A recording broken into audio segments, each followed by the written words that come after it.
Hello, I want to cover another letter. I mentioned in my last video about letters from family members that I find are the most interesting from the Second Seminole War. And this one, not so much related to Dade's battle as the other ones, but this actually has connections to Fort Jupiter or the Battle of Loxahatchee and Fort Dade as well. So anyway, this short one here.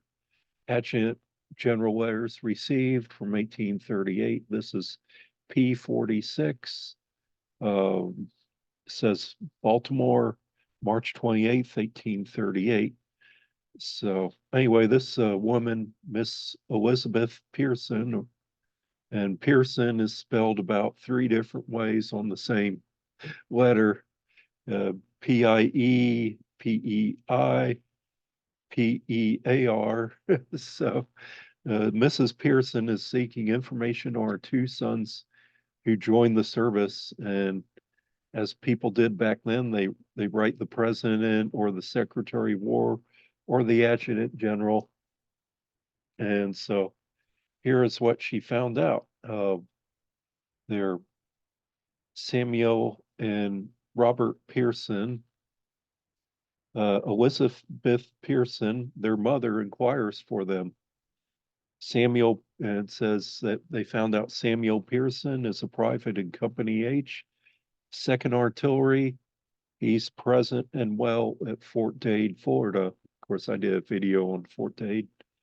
Uh, 28th February, 1838. So this month and a half after the Battle of Jupiter Inlet, Robert Pierson, not enlisted in the Army.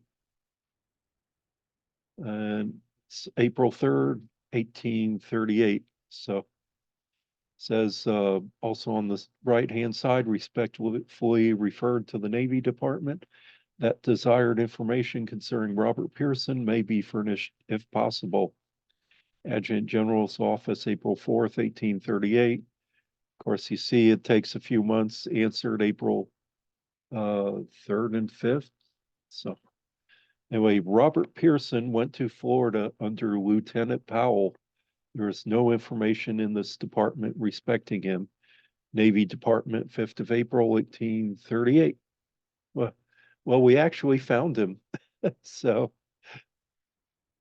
uh, what happened is the one son, Samuel Pierson, he's at Fort Dade, of course, and Robert Pierson actually is with Lieutenant Powell and was present at the Battle of Jupiter Inlet on the Loxahatchee River on January 15th, 1838. And we know that because there's a couple books written about the Battle of Loxahatchee and have his name in there as one of the Navy crew. So he survived there as well. But anyway, so I think it says respectfully referred to the auditor for information if he can locate as to Robert Pierson. Robert Pierson was sent last fall with Lieutenant Powell to Florida, with whom I found no returns. Of course, it's the Navy that uh, account them differently. So here's the letter from their mother, Elizabeth Pierson, Baltimore, March 28th, 1838. General R. Jones. So she's writing to Robert Jones, the Adjutant General. Sir, urged by the strongest maternal feelings of anxiety to know the fate of my two sons, Samuel and Robert Pierson, who are both, if alive, in the United States service. It is now a year since the latter shipped in the Navy service. The last accounts I had of him, he wrote me from Charleston and informed me that he was about to sail for Florida. This letter I received last fall. The former listed last fall and departed immediately for Florida. I have never received any news of either. I was kindly advised by the agent here to write to you on the subject to beg that you, sir, will give me whether information may be in your power as to their fate, whether living or dead, to relieve the most painful anxiety of a mother in behalf of her offspring, and you will confer an everlasting obligation. I am your obedient servant, Elizabeth Pierson. Please direct me Elizabeth Pearson, number 73, Ensor Street, Baltimore, Maryland. So her return address. So that's pretty interesting.